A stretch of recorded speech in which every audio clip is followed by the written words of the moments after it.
Lieutenant Jake Morrison had been staring at empty screens for 2 years. His job was simple: watch the monitors at the Neptune station and report anything unusual.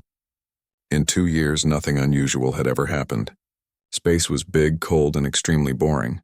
He was drinking his 5th cup of coffee when everything changed. The computer started beeping. Not the normal, quiet beeps it made every day. This was loud and urgent. Jake nearly spilled his coffee as he jumped forward to look at the screen. Numbers and colors were flooding across the monitor faster than he could read them. "Commander Hayes!" "You need to come here right now," Jake shouted across the room. Commander Lisa Hayes had been in the military for 20 years. She had seen a lot of strange things, but nothing like this. She ran to Jake's station and stared at the screen with wide eyes. "Is this what I think it is?" she asked quietly. "If you think it's aliens, then yes," Jake said. His hands were shaking as he typed on his keyboard. "But there's something else. The computer says it's a distress signal. Someone out there is asking for help." Lisa watched the screen carefully. The computer was trying to translate the signal, turning alien numbers and symbols into something humans could understand. It was taking time, but slowly the message became clear. "They're being attacked," Lisa whispered. "Someone is dying out there and they're calling for help." The signal was sent to Earth immediately. Within 1 day, it reached the president's office. Humanity had wondered for 100 years if they were alone in the universe. Now they had their answer, and it came with a terrible choice. Admiral Richard Cole stood in front of the Emergency Council. His face was serious and tired. "The signal comes from a star system 40 light-years away. The aliens call themselves the Varani. They are peaceful traders. Another species called the Krell Dominion is killing them. The Krell are destroying their entire civilization." "Why would they call us?" asked Senator Margaret Foster. "They don't even know us." "Because they have no one else left," Cole answered. "Their message says they found our radio signals and space probes.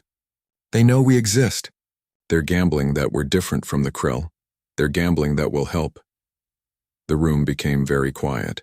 President Daniel Cross looked at everyone in the room. These people had never expected to make a decision like this. They were supposed to worry about Earth problems, not alien wars. "Humanity has always helped people who needed it," the president said finally.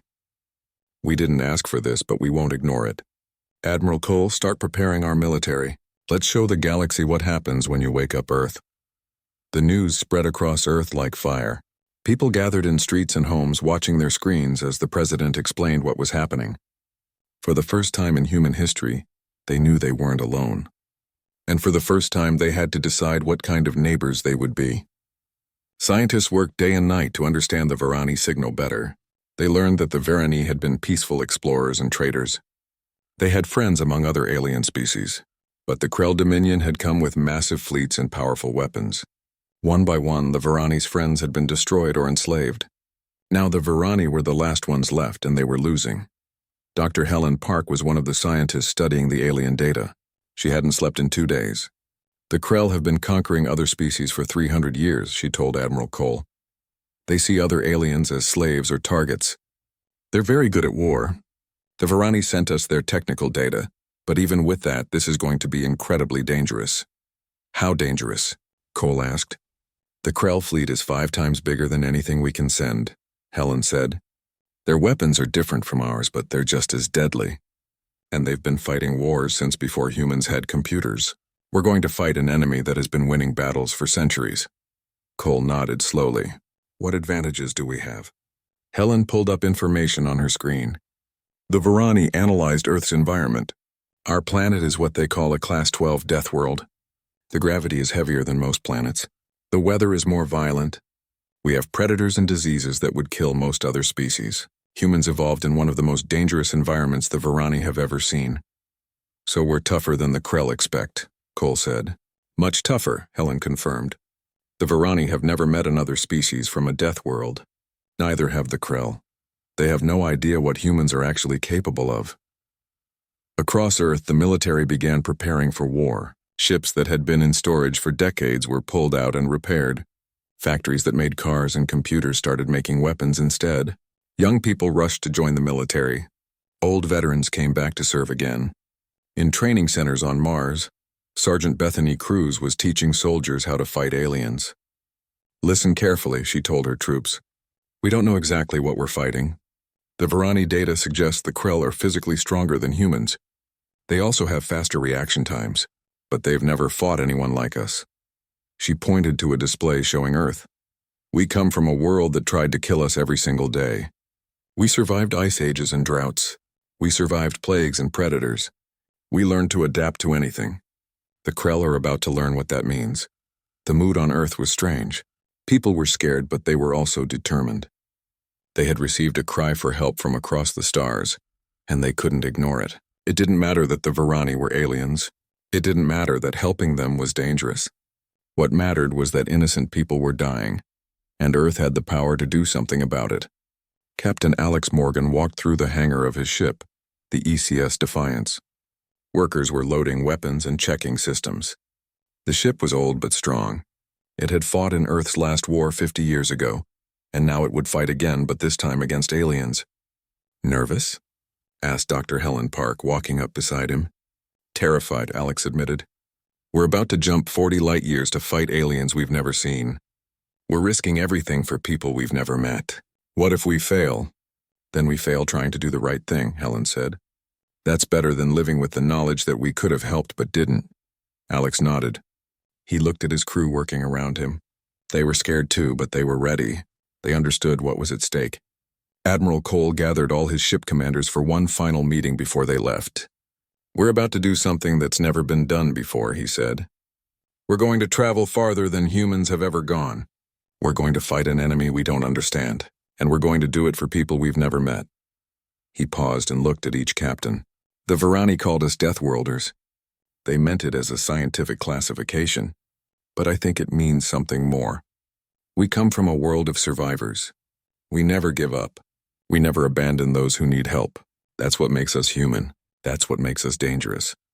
The fleet prepared to leave. 40 ships carrying 30,000 humans ready to jump across the galaxy. On Earth, billions of people watched and prayed. They knew many of those 30,000 would never come home, but they also knew that humanity couldn't ignore a cry for help. The countdown began. The ship's engines powered up, creating a glow that could be seen from Earth. Then, one by one, they vanished, jumping across space toward a battle that would change everything. The sleeping giant was awake, and the galaxy was about to learn what that meant. Part 2. Preparation for War. The shipyards around Luna, Mars, and the asteroid belt had never been so busy. Machines ran 24 hours a day. Workers came in shifts that never stopped. Humanity's military had been small and peaceful for 50 years. That was changing fast. Captain Alex Morgan stood in the main hangar of the ECS Defiance and watched crews load weapons that hadn't been used in decades. The ship was old, built during Earth's colonial wars, but it was solid and reliable. Most importantly, it was ready to fight. Strange to see all this again, said a voice behind him.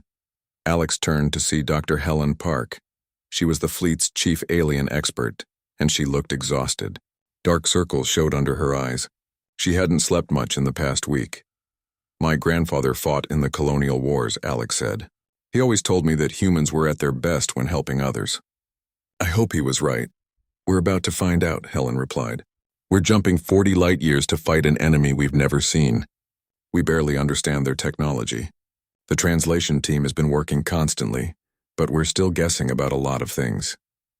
That's never stopped humans before, Alex said with a small smile. How much information did you get from the Varani? Enough to scare me, Helen admitted. The Krell Dominion has been expanding for 300 years. They're a warrior culture. They think other species exist only to serve them or die. The Varani had friends, other peaceful species. The Krell destroyed them all. We're literally the Varani's last hope. All across the solar system, Earth was preparing for war. Factories that usually made civilian products switched to military production. Scientists worked on adapting Varani technology to human systems. The two species used different types of computers and power sources, so making everything work together was difficult. On Mars, in the large training facilities built into the Red Rock, Sergeant Bethany Cruz was drilling her soldiers harder than they'd ever been drilled before. These men and women would be the first humans to fight on an alien world. Pay attention, Bethany shouted at her unit. The Varani data says the Krell are physically stronger than us. They have better reflexes, their armor is thick, and their weapons are powerful, but they've never fought Deathworlders before. She pulled up images on a large screen. The images showed Earth with all its dangers. Hurricanes, earthquakes, wild animals, diseases. We evolved on a planet that tried to kill us constantly. We survived predators that could tear us apart. We survived diseases that killed millions. We survived weather that destroyed entire cities. The Krell come from a gentle world. They've never known real hardship. One of the younger soldiers raised his hand. Sergeant, if they're so soft, why have they conquered so many other species? Because those other species were even softer, Bethany answered. The Varani come from a low-gravity world with mild weather.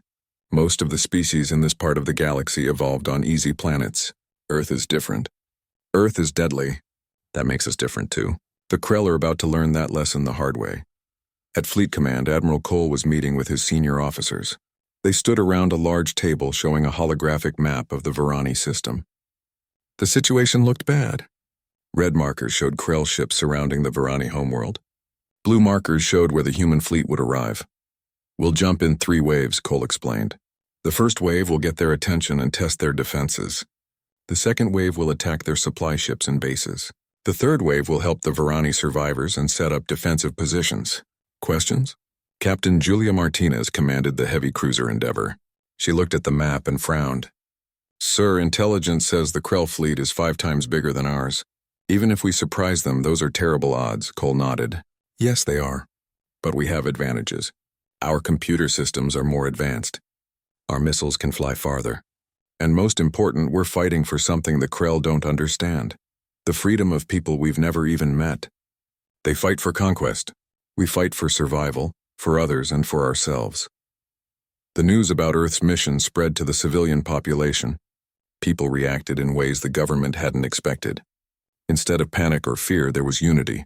Volunteers flooded recruitment centers. Scientists offered their expertise. Ordinary people donated money and resources. In New York, a former soldier named Danny Cooper watched the news with his young daughter. Daddy, are you going back to space? She asked. Danny had retired 5 years ago after serving in the System Defense Fleet. He had promised his wife he was done with military life. But now, watching alien civilizations die while Earth stood by felt impossible. Maybe, sweetie, he said quietly. There are people out there who need help. Sometimes grown-ups have to do hard things to help others. Across Earth, similar conversations were happening. The planet was united in a way it hadn't been for generations. Political differences seemed small compared to the question of whether humanity would stand for something or hide in fear. Dr. Helen Park was working in her laboratory aboard the Defiance when she made a discovery. She had been studying Krell ship designs from captured Varani data. Their shields worked differently from human shields. They rotated through different frequencies to spread out damage. If we can time our weapons to fire when their shields are in the right frequency, we can do much more damage, she explained to Captain Alex Morgan. How sure are you? Alex asked. About 70%, Helen said. But 70% is much better than what we have now. In a battle where we're outnumbered 5-1, every advantage matters. Alex authorized her to send the information to all the ships in the fleet. Within hours, weapons officers were reprogramming their systems to match Helen's calculations. On the training stations, the soldiers were learning more than just how to fight. They were learning about the Varani culture and what they were fighting to save. The Varani were peaceful traders who loved art and music. They had never started a war. They had friends among many species, and they had always tried to help others. They're good people, Sergeant Bethany Cruz told her troops. They don't deserve what's happening to them. The Krell showed up one day and started destroying everything. The Varani fought back, but they weren't warriors, they lost. Now they're dying, and they reached out to us because we were their last hope. The soldiers listened in silence. Many of them had joined the military for adventure or education benefits. They had never expected to fight in a real war, especially not for aliens. But hearing about the Varani made it real. These weren't just abstract concepts. These were real people with families and dreams, and they were being murdered. Back on Earth, President Daniel Cross gave another speech to the world. I know many of you are scared. I know some of you think we should stay home and stay safe. But I believe humanity is better than that. We're not the kind of species that hears a cry for help and ignores it. We're not the kind of species that lets innocent people die when we have the power to save them. He paused, looking directly into the camera. Our fleet leaves tomorrow. They carry our hopes, our courage, and our determination. They go to fight an enemy we don't know, in a place we've never been for people we've never met, but they go with the support of every human on Earth. They go knowing that we're proud of them, and they go knowing that win or lose they represent the best of humanity. Aboard the Defiance, Captain Alex Morgan gathered his crew for a final meeting before departure. The hangar bay was packed with hundreds of people. Some were veterans with gray hair. Others were young recruits who looked nervous. "Tomorrow we jump," Alex said simply. "We're going to travel farther than any human has gone before. We're going to fight in a battle that will decide the fate of an entire species. Some of us won't come home. That's the reality of war." He looked around at all the faces staring back at him. "But we're doing something important. We're showing the galaxy that Earth stands for something. We're proving that humanity doesn't abandon innocent people. And we're teaching the Krell Dominion that there are consequences for destroying peaceful civilizations." The crew erupted in cheers. Fear was still there, but it was mixed with determination and pride. That night, Alex stood on the observation deck of the Defiance and looked at Earth one last time. It was beautiful from space, a blue and white marble floating in the darkness. He wondered if he would ever see it again. Second thoughts, Dr. Helen Park asked, joining him at the window. 1,000 of them, Alex admitted, "but we're still going." "Good," Helen said, "because the Varani are counting on us, and so is everyone on that planet down there." The next morning, the fleet gathered for departure. 40 ships ranging from small destroyers to massive carriers, 30,000 humans ready to risk everything. On Earth, billions watched as the ships began to glow with power. Admiral Cole gave the final order. "All ships, this is Cole, prepare for jump. Let's go save some lives." One by one, the ships vanished, jumping across space toward a battle that would change human history forever. Behind them, Earth watched and waited. The sleeping giant had awakened, and now it was time to see what that meant. Part 3. The First Battle. The jump to Varani space took 6 days. For 6 days, the human fleet traveled through the strange space between normal space. For 6 days, 30,000 humans prepared for a battle they might not survive. On the bridge of the ECS Defiance, Captain Alex Morgan watched the countdown clock. Around him, his crew worked at their stations. Everyone was tense. They were about to arrive in a system where a war had been raging for months. 30 seconds to final jump, announced Lieutenant Carlos Rivera from his navigation station. "All ships report they're ready." "I hope the Varani gave us the right coordinates," said Commander Patricia Lawson quietly. She was Alex's second in command. It would be embarrassing to come all this way and miss the fight. "Something tells me we won't miss it," Alex replied. The universe twisted. Reality bent in ways that human brains couldn't fully understand. Then the fleet emerged into normal space, and immediately everyone knew they were in the right place. The Varani system was a graveyard. Pieces of destroyed ships floated everywhere. Orbital stations around the planet were burning. The planet itself showed signs of massive damage. Cities were on fire, and surrounding everything like hungry sharks were the Krell ships. Multiple contacts. "Hostile contacts everywhere," Carlos shouted. "I'm counting 47 big ships and hundreds of smaller ones. They're all around the planet." On the tactical display, the Krell fleet began to turn. They had detected the human arrival. Alex could imagine their confusion. Who were these newcomers? Where had they come from? "All ships, this is Admiral Cole," came the voice over the communications channel. "Execute Attack Plan Delta. Show them what Earth brings to the fight." The human fleet spread out in a pattern the Krell had never seen before. Instead of forming a straight line like traditional fleets, they moved in three-dimensional clusters. They used their ability to move quickly to create overlapping fields of fire. The first Krell attack came fast. Energy weapons that could destroy continents reached across space. The beams were bright enough to hurt human eyes even through protective filters. But the human ships moved between the beams, their computers calculating where the shots would be and moving the ships out of the way. "Return fire," Alex ordered. The Defiance shook as its railguns fired.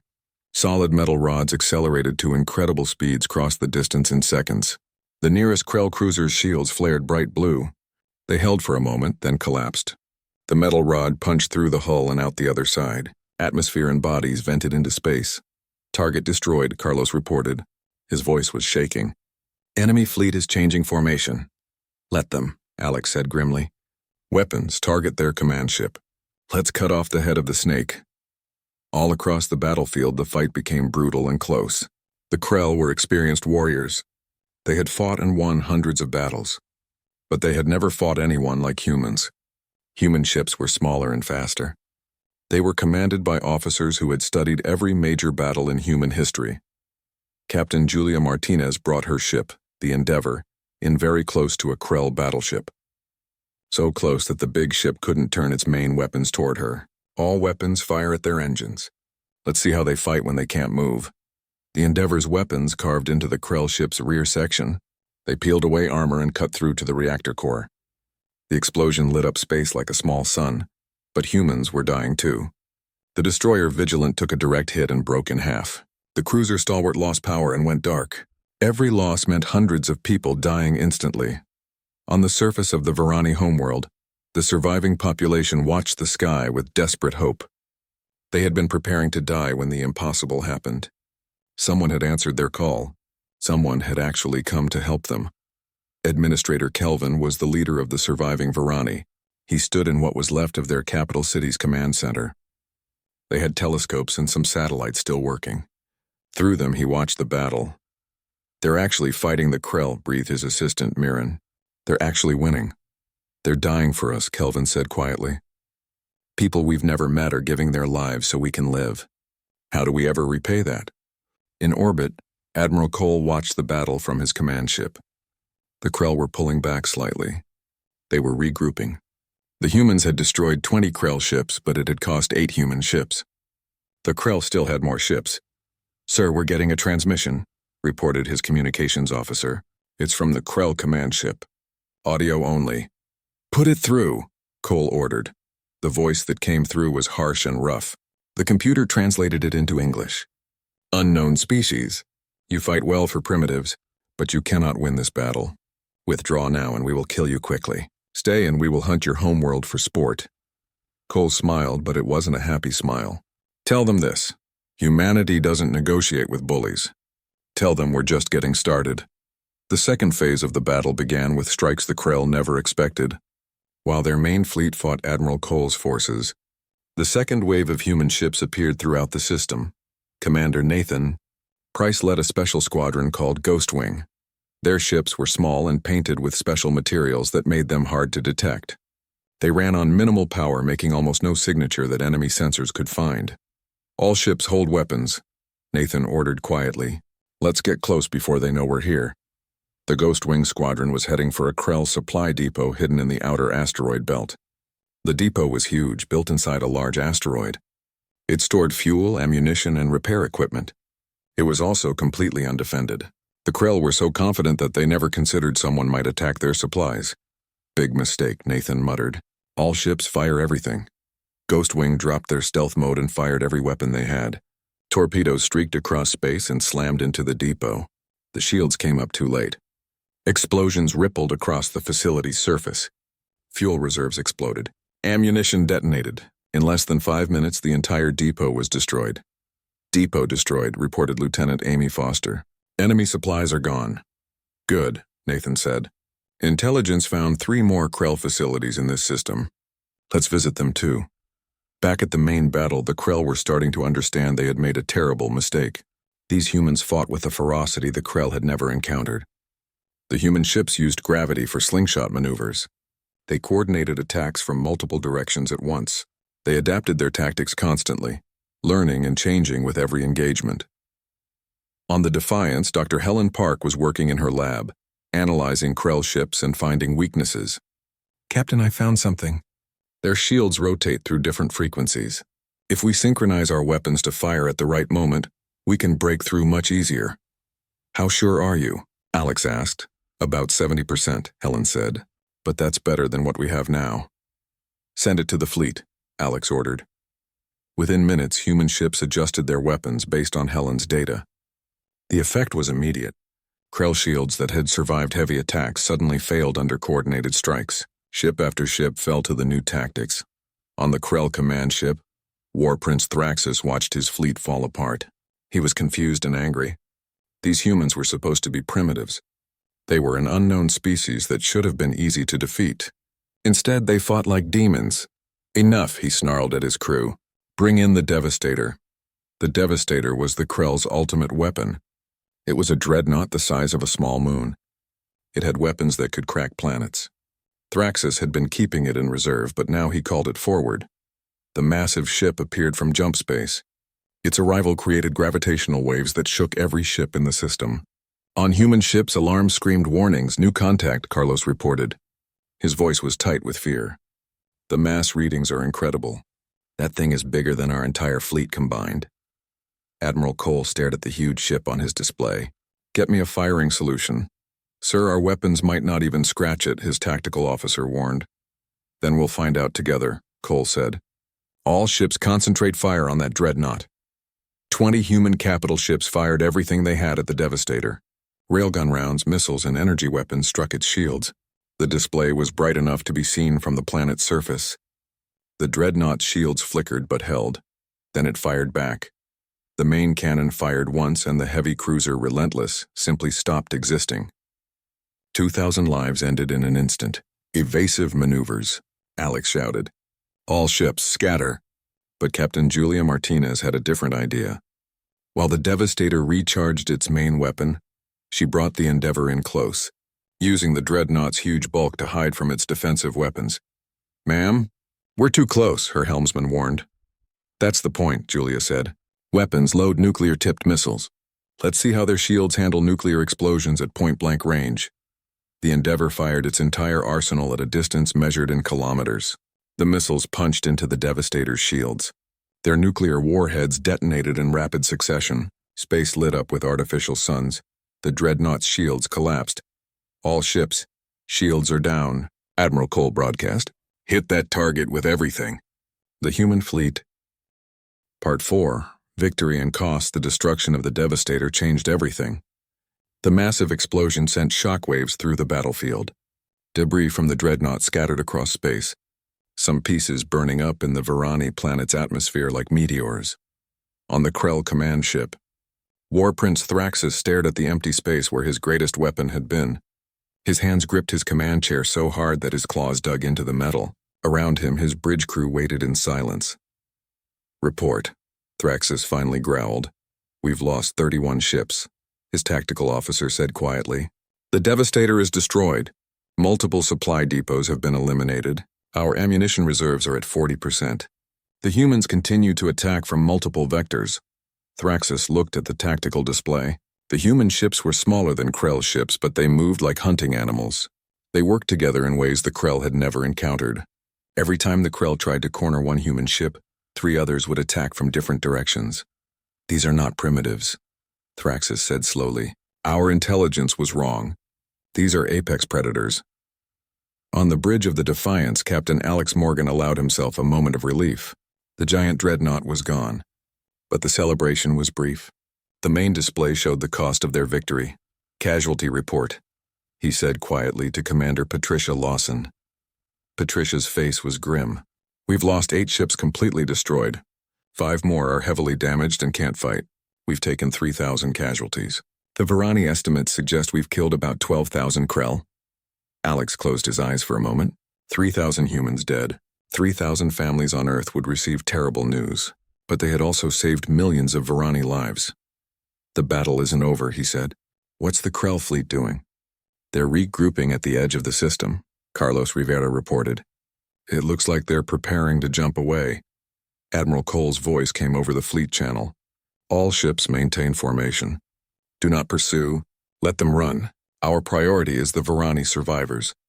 The remaining Krell ships began vanishing one by one, jumping to other systems. War Prince Thraxus was among the last to leave. He took one final look at the human fleet on his display. Mark these coordinates, he told his navigator. Mark these humans. The Dominion will return, and when we do, we will bring 10 times the force. These Deathworlders will learn what happens when they challenge us. But as his ship jumped away, Thraxus felt something he hadn't felt in decades. Doubt. The humans had been outnumbered and outgunned, yet they had won. What would happen when they had equal forces? What would happen when they had superior forces? On the surface of the Varani homeworld, Administrator Kelvin stood in the ruins of the capital city's command center. Around him, his people were crying, but these were tears of joy and relief. The orbital bombardment had stopped. The fires were going out. They were alive. "We're receiving a transmission from the human fleet," Mirren said. Her voice was shaking with emotion. The face that appeared on the screen looked tired but kind. The human had lines around his eyes and gray in his hair. "Administrator Kelvin, I am Admiral Richard Cole of the Earth Coalition Fleet. Your distress call has been answered. The Krell are retreating. You're safe now." Kelvin tried to speak but couldn't find words. Tears ran down his face. Finally, he managed to say, "You came. You risked everything for people you've never met." "That's what decent people do," Cole replied simply. "Now we have medical ships and supply transports preparing to land. We'll help you rebuild, and we'll make sure the Krell never threaten you again." Over the following hours, human ships established a defensive perimeter around the Varani system. Medical teams prepared to land on the surface. Engineers gathered equipment to repair damaged infrastructure. And throughout the fleet, humans dealt with their losses. Captain Alex Morgan walked through the corridors of the Defiance, checking on his crew. In the medical bay, Dr. Helen Park was treating injured personnel. She looked exhausted but determined. "How many?" Alex asked quietly. 43 crew members killed," Helen said. "Another 97 injured, 30 of them seriously." "We were lucky, Alex. The Stalwart lost 70% of her crew. The Vigilant lost everyone." Alex nodded slowly. "Have you had time to look at the battle data?" "I need to write a report for command." Helen pulled up a screen. "The Krell were better equipped than we expected. Their shields were stronger. Their weapons had more range. But they fought like they always won easily. They weren't prepared for an enemy that adapted quickly. Our AI systems and human intuition combined to create tactics they couldn't counter." "What about the Devastator?" Alex asked. "That was the key moment," Helen said. "When it appeared, the Krell thought they had won. They became overconfident. Captain Martinez took advantage of that. She risked her ship and crew to get close enough for a killing blow. It was brilliant and insane at the same time." The first human ships began landing on the Varani homeworld. The landing zones were carefully chosen areas away from the worst damage. As the ramps lowered, Varani civilians gathered to watch. They had seen images of humans from the radio signals, but seeing them in person was different. Lieutenant Jake Morrison was among the first to step onto alien soil. He looked around at the destroyed city and the gathered Varani. They were smaller than humans, with large eyes and delicate features. They looked frightened but hopeful. An elderly Varani stepped forward. Through a translation device, she said, "Thank you for coming. Thank you for caring about strangers." Jake didn't know what to say. He was just a monitor technician who had found a signal. But he had started this whole thing. "We couldn't ignore your call," he said finally. "No one should die alone when others can help." Medical teams set up field hospitals. Engineers began assessing what could be repaired quickly. Human soldiers established security perimeters. It was organized chaos, but it was working. On the Defiance, Alex received a call from Admiral Cole. "Captain, I need you to join me for a meeting with Administrator Kelvin. Bring Dr. Park. We need to discuss the long-term situation." An hour later, Alex and Helen took a shuttle down to the planet's surface. The capital city was worse than it looked from orbit. Entire districts were nothing but rubble. Bodies were still being recovered. The smell of smoke hung in the air. They met Administrator Kelvin in a building that had survived mostly intact. He looked old and tired, but his eyes showed strength. "Thank you for coming," Kelvin said through the translator.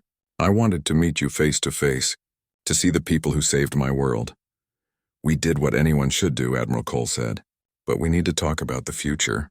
The Krell will come back. They won't accept this defeat," Kelvin nodded. "We know. Our intelligence suggests the Krell never forget a loss.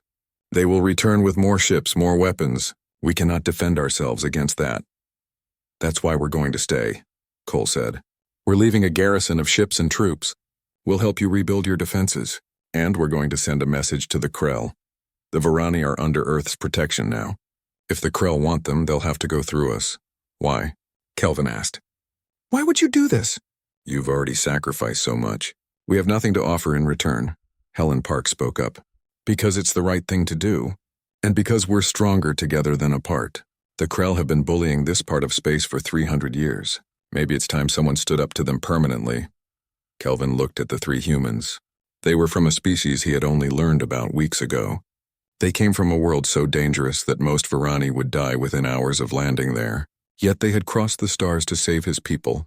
and now they were offering to stay and help rebuild. The Varani will never forget this, Kelvin said. From this day forward, we stand with humanity. We are allies now and always. Back on the Defiance, Captain Alex Morgan stood on the observation deck and looked down at the planet below. Lights were starting to come back on in some areas. Human and Varani were working together to restore power. It was a small beginning, but it was a beginning. Commander Patricia Lawson joined him. Thinking about the 3,000? She asked gently. Always, Alex said. They died for people they never met, for a cause they barely understood. I keep wondering if it was worth it. Patricia pointed down at the planet. There are 500 million Varani down there. Without us, they would all be dead or enslaved within a week. 3,000 lives for 500 million. The math says it was worth it, but I know math doesn't help when you're writing letters to families. No, Alex agreed. It doesn't, but Helen was right earlier. We're doing the right thing. Sometimes the right thing has a terrible price. News of the victory reached Earth 3 days later, traveling by the fleet's fastest communication ship. The reaction was immediate and overwhelming. Cities erupted in celebration. People gathered in streets and squares cheering and crying. They had done it. Humanity had answered the call and won. President Daniel Cross addressed the world again. Today we learned that we are not alone in the universe. We learned that there is evil out there, but there is also good. We learned that our service members are heroes who will fight and die for people they've never met. And we learned that humanity, when challenged, will always rise to defend the innocent. He paused his expressio. Part 5. A New Beginning. 3 weeks had passed since the battle. The Varani homeworld was slowly coming back to life. Human engineers worked alongside Varani technicians to repair power grids and water systems. Medical teams treated the injured and sick. Soldiers helped clear rubble and search for survivors. Captain Alex Morgan walked through the reconstructed central square of the Varani capital city. The area had been completely destroyed during the Krell bombardment. Now it was being rebuilt, stronger than before. Human and Varani workers moved together, sometimes struggling to communicate but always managing somehow. Dr. Helen Park walked beside him. She had been working non-stop with Varani scientists, sharing knowledge and learning about their technology. You know what amazes me, she said. How quickly they've adapted to working with us. 3 weeks ago, we were aliens from their nightmares. Now we're building a city together. Shared trauma creates bonds, Alex said. We fought for them. They know we bled for them. That creates trust faster than years of diplomacy. They stopped at a small park that had been cleared and replanted. Human and Varani children were playing together, chasing each other and laughing. The Varani children were smaller and more delicate, but they were fast. The human children were rougher but more careful around their alien friends. That's the future right there, Helen said, pointing at the children. A generation growing up together. They'll never remember a time when humans and Varani weren't friends. On the military side, things were also progressing. The human garrison had established a permanent defensive network around the system. Early warning satellites had been deployed. Supply lines from Earth were being established. The Varani system was becoming a fortress. Admiral Cole stood in the command center, reviewing the defensive plans with Administrator Kelvin and his military advisors. The Varani had never been warriors, but they were learning quickly. The key is early detection, Cole explained, pointing at a holographic display. If the Krell return, we need to know hours before they arrive, not minutes. These satellites will give us that warning. We'll also be stationing a rapid response fleet here permanently. How many ships? Asked Commander Vell, the Varani military leader. Initially 12 human warships, Cole said. But we're also going to help you build your own defense fleet. You need to be able to protect yourselves eventually. We won't always be here in strength. Kelvin looked concerned. You're leaving? Not leaving, Cole clarified. But Earth can't keep a major fleet here forever. We have our own system to defend. What we can do is train your people, provide technology, and promise that if the Krell return in force, we'll come back in force. You won't face them alone again. The conversation was interrupted by an urgent message. A communications officer rushed in looking excited. Sirs, we're receiving multiple transmissions. Other species have heard about the battle. They're asking for help. Admiral Cole and Administrator Kelvin looked at each other. This was what they had feared and expected. How many transmissions? Cole asked. 17 so far, the officer replied. All from species in Krell-controlled space. They want to know if Earth will help them like we helped the Varani. Cole sat down heavily. 17. We barely survived helping one species. But you did survive, Kelvin said quietly. And now others have hope.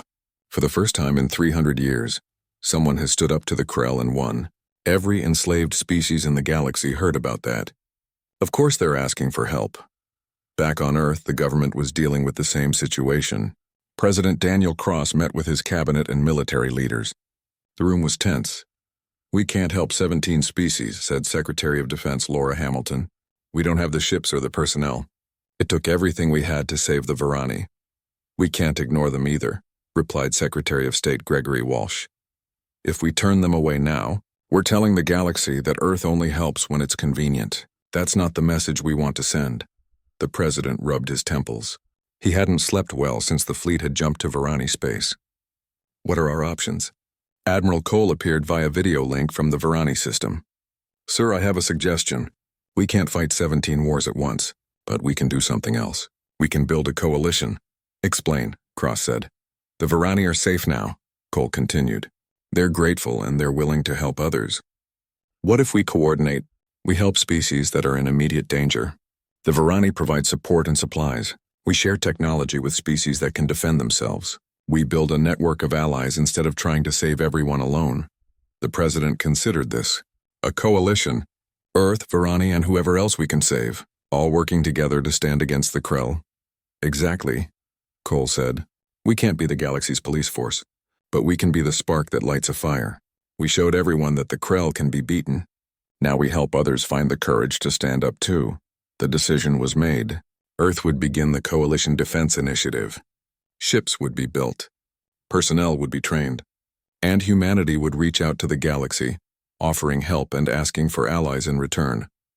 On the Varani homeworld, Captain Alex Morgan received new orders. The Defiance would remain in the system for another month, then return to Earth for repairs and refit. A new ship would take its place. The rotation system was beginning. "We're going home," he told his crew. "We've done our job here. The Varani are safe. The garrison is in place. It's time to let others take over." The crew reacted with mixed emotions.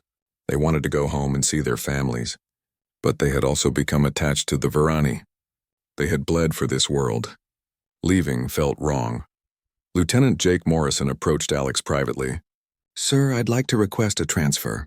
I want to stay here, work with the Varani monitoring stations, teach them what I know." Alex wasn't surprised. Several crew members had made similar requests. "You understand you'll be here for at least a year, maybe longer?" "Yes, sir," Jake said. "This all started because I picked up their signal. I feel responsible in a good way. I want to see this through." "Request approved," Alex said. "Make us proud, Lieutenant." The day came for the Defiance to depart. The Varani held a ceremony in the central square. Thousands of Varani gathered to say goodbye. Administrator Kelvin gave a speech that was translated for the human crew. "You came from across the stars when we called," Kelvin said. "You fought for us. You bled for us. Some of you died for us. We will never forget this.